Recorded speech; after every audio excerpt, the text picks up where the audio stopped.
All right, so here we've got both of the TTX high cubes, the Atlas Premier line, on the layout now, getting pulled by the Strasbourg SW8, and these things just look fantastic. And you know, when you see these, usually you see a bunch of them, not just the TTX ones, but you'll see some CP, you might see some NS. You're gonna see a whole bunch of different road names, and Atlas released 2 numbers for each road name that they did, and so I only have 2. So I decided to go ahead and snag another one. Now, obviously, this is going to be the same road number as one of the other ones that I have. This is 39, which is the same number as this guy here. So not super prototypical to have the same road number if you're really reading that. But when we do videos, you're going to see those numbers go by right in front of the camera. So we want them to be different. So what are we going to do with this one? Well, here's my question. How often are these things going by looking like that? Not that often. So what we're going to do is we're going to take this one, we're going to add some graffiti decals to it. We're going to then add some grime to it as well, as if it's been on the rails, because that's the reality. Okay, so we're going to keep some of these nice and shiny because they are just spectacular models, but we're going to take this one that's a duplicate and we're going to make it look a little bit more prototypical to make these cars look a little bit different. Let's go.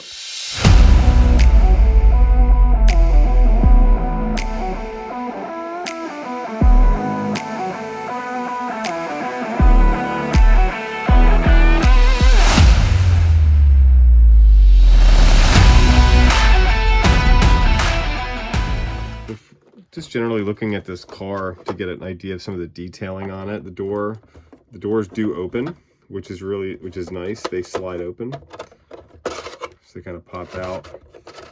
They slide and they kind of go back in and go flush against the door there. We've got some great detailing, some underbody detailing as well.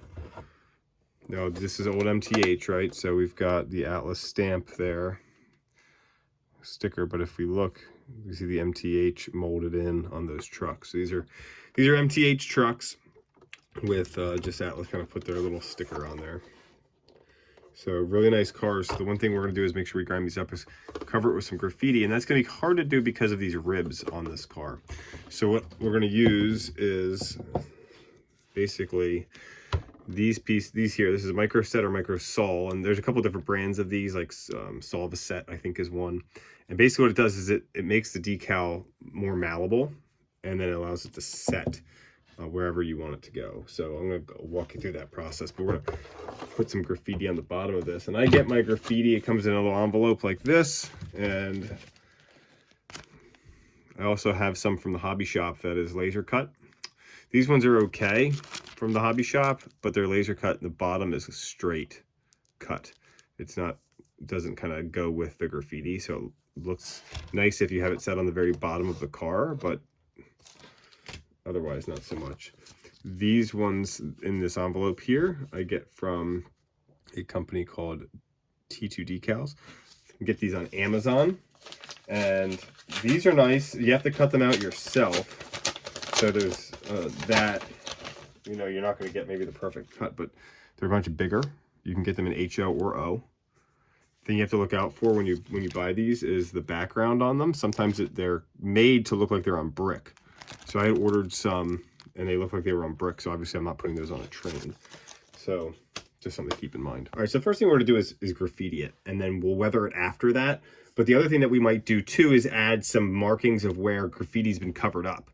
So what I might do is take some painter's tape and block off some squares of where there was graffiti, and then the crew came in, they painted it to whitewash it and cover it up, and then maybe there's graffiti again over top of that. So I'm going to go ahead and mark off some big spots. I've got some acrylic that I'm going to use, some off-whites and blacks, and we'll kind of block off some areas, and then we're going to do graffiti over top of that, and then we'll weather and seal everything up. That's the plan. So let me go ahead and begin doing the taping, and then we'll start painting. All right, I'm going to be using this Scotch delicate surface tape. I just happen to have some down here in my shop, and I don't have much of the other painter's tapes that aren't 2 feet in width, and I don't need that much, so I don't really want to be burning through this stuff. So we're going to give this a shot. And here's the deal. We're grinding this car up. If something comes out and doesn't look great, we can always cover it up with more grime. It's not really the end of the world. One thing that we want to make sure that we do have is some nice cuts and surfaces. So I'm going to be using this. I'm gonna slide. This is kind of my weathering lazy Susan. I'm gonna put this down on the table in front of me, and that way I'm gonna use my hobby knives to cut and make sure that all of that is nice and square. Also, we're going to be laying this car down. I'm just going to put a little shop rag down here. Even though we are going to be messing it up, we don't want to scratch it up if we don't have to. So we'll put that there. And then I'm just going to like look at the car, figure out what makes the most sense. We're going to block off some areas here. We're definitely going to cover up that one of those numbers because we're getting rid of those road numbers also. And then we got to do the same thing on the opposite side too. So go ahead and do that, and I'll show you the final product. So I've got a couple areas marked off on this side. We've got the 39 is going to get covered up, and then a little bit of area here. And again, some of this is going to get covered up with other pieces, and I might actually end up doing more, but I want to just make sure it's layered because that's how it would look in the real world. In fact, I was driving the other day, and I saw some box cars that are exactly like this, and I decided to snap some photos of them, and so they'll come up on the screen here. And you'll see some of the areas where they have been, whitewashed, and some of them are yellow and some of them are white and some areas are black. And so we're going to kind of do that here and see what we can come up with.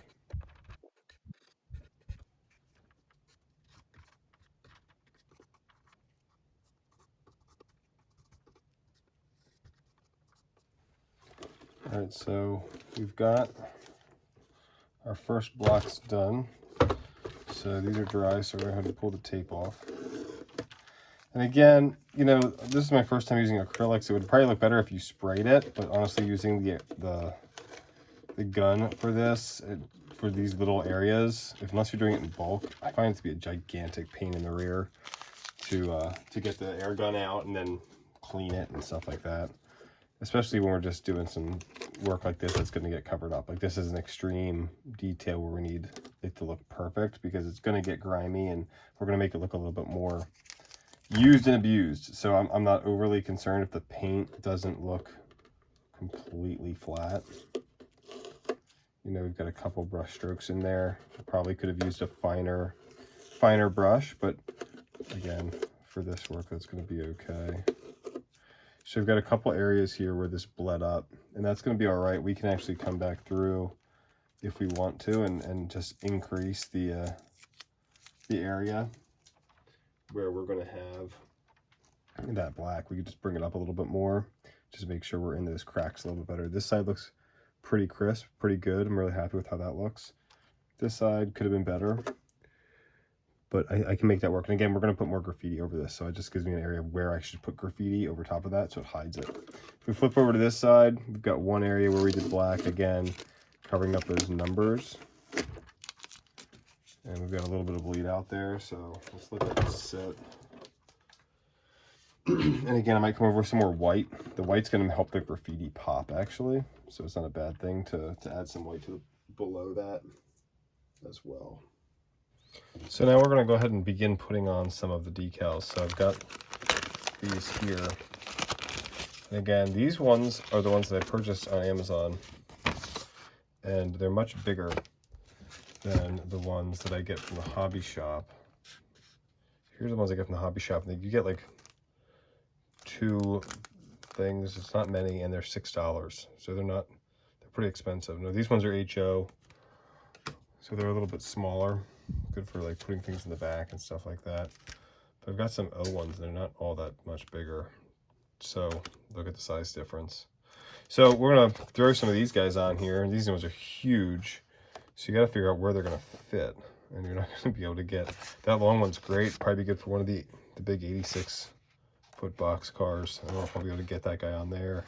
But these ones you have to cut out yourself. So I'm going to use the hobby knife and cut those out. And like I said, on Amazon, you can get these. You get a bunch of different versions of them. So here's some more that I've got. And then in this bag are some of the other ones that I've gotten from the same company. Got some of the black ones.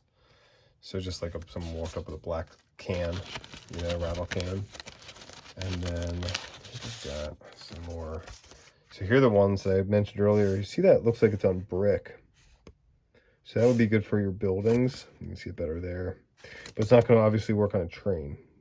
So can't really use those, so I'll hold on to them and maybe put them on a station platform if I ever do a subway or something like that. So I've got a couple laid out here. This is just 3, and we'll put these on, see how it looks, and we can layer more over top if we want to also. So like I said, you know, I've got this all blocked off here, but I can put this guy here, and it's going to cover up a lot of that, so you're not going to see some of the overflow. Now, these are translucent, so you know they're not going to pop quite as much when you pull the backing off. Just kind of the way they work. They're going to blend in a little bit more. The yellow might help bring it through, but you'll see what I mean in a minute. You could do white underneath it, but you'd have to kind of know exactly the outline, exactly where it's going to fall. And when you do this, you have to get it, you know, molded to the ribs, so it's going to change shape. So we're just going to do it without adding any white paint underneath. So to do this, I have a little thing of warm water.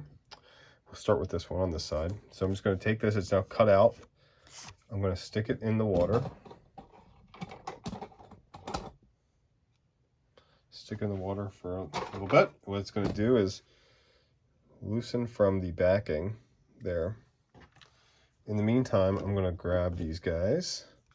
Got my micro set and my micro saw. This one is going to be for, you know, really softening decals for your regular surfaces. Because of the ribs, I'm going to use this one too. I'm going to grab a paintbrush for this. And what I'm going to do is just paint the surface where this is going to go with this micro saw. So it's generally going to go in this area here. We're just going to add this on.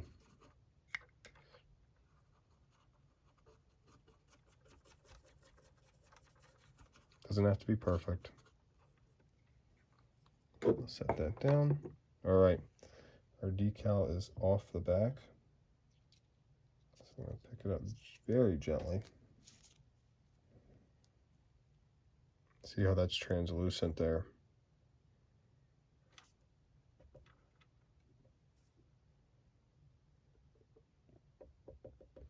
So it doesn't completely cover up everything. Now it's very delicate, but you want to get it into those cracks, or excuse me, around those ribs and stuff. And that micro saw is in there because I painted it down, but there's also a lot of water here also. So what we're going to do is just take some more. I'm going to dab it on. And you've got to be really delicate. Again, this just softens up these decals so they can kind of fit around those irregular surfaces.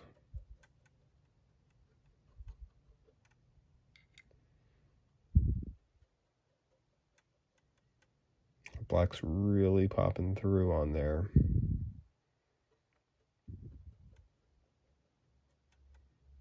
That's okay. We can, again, layer these. I can put another one on top. Might pop a little bit more. You could throw a coat of white paint on there too, if I needed to.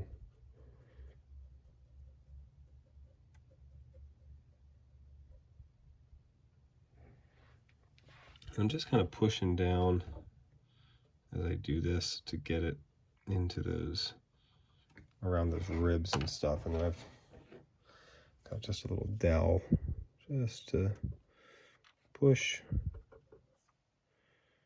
make sure it's completely seated.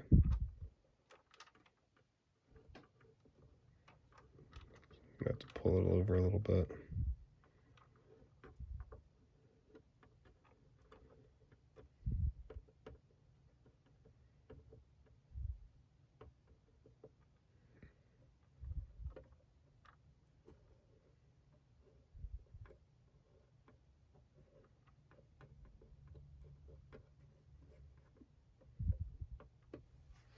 We'll let that sit there, just like that. I think what I'll try for this one is to paint some white behind where this is going to go. See if we can get that to pop a little bit more. This is always an experiment, right? So I've got my paints here.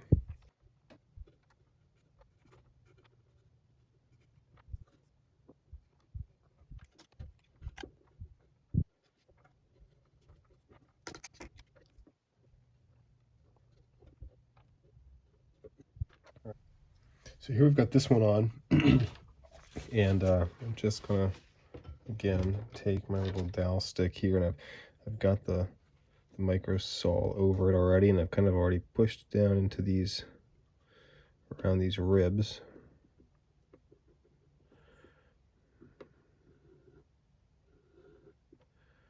You'll see some of that paint actually start to come up a little bit, but you can see how much more that pops by putting that white underneath it than what you see over here with the black. And obviously we don't get perfectly around where the decal is, because it's really hard to do unless you're cutting it square, but even then you'd still have white coming through where it wouldn't really make sense. So what I'm going to do is we're going to let all that dry, and then what I'll do is I'll bring that white over and I'll tape it and square it off as though it was whitewashed before underneath. Just going to be how we're going to make it look. I could probably come through and try to scrape some of that off, but I don't want to bring the yellow off the boxcar itself.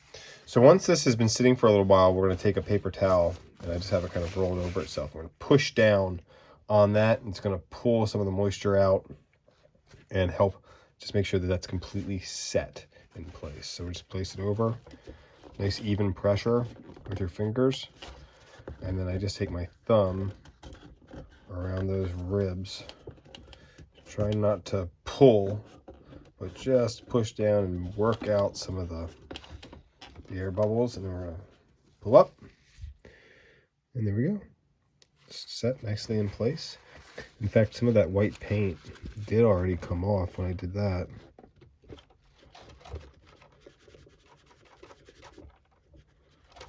Which is great. That makes life even easier. Okay, so here's one side. And you can go ahead and spin it around to see the other side. Ooh, come back.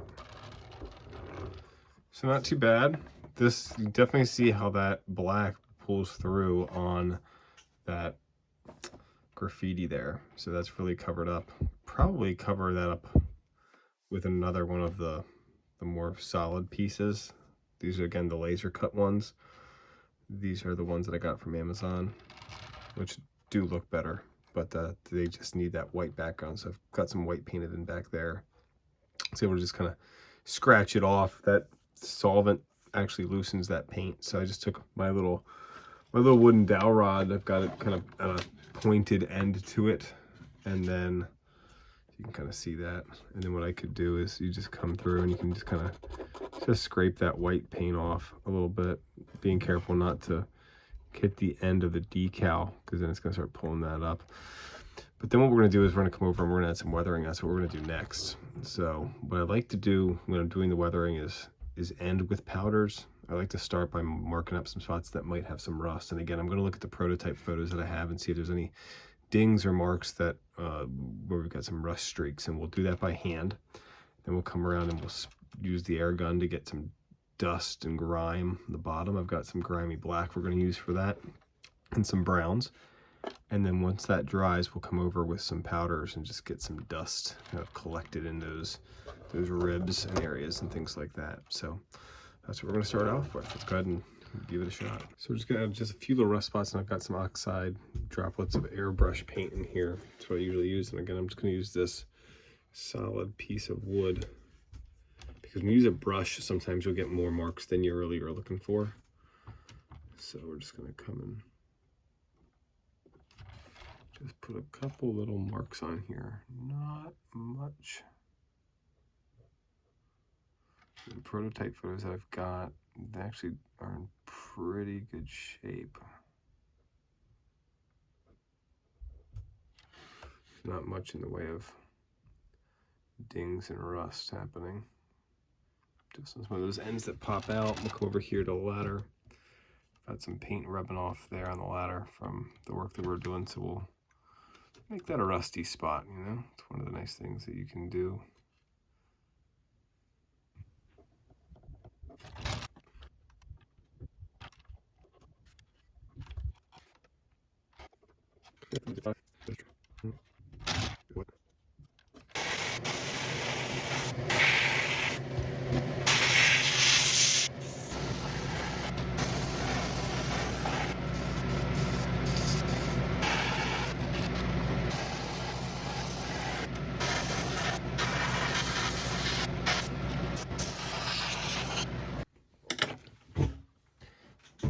Now we're here. What we're going to do is just find some spots and just find a brush.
Right at that point, I'm pretty happy with how that looks. Again, really subtle with the powders there, but overall I think that looks pretty good. No right or wrong way to do this when you're trying to make it look like something that's going to be completely and totally random. So this looks great. I'm going to go ahead and hit it with clear coat. Again, even though I hit it with clear coat, it doesn't mean it's going to be locked in. You can always come back and add more layers over time or more graffiti in time. Just keep mixing it up. So this is the new Atlas High Cube with some graffiti and some weathering.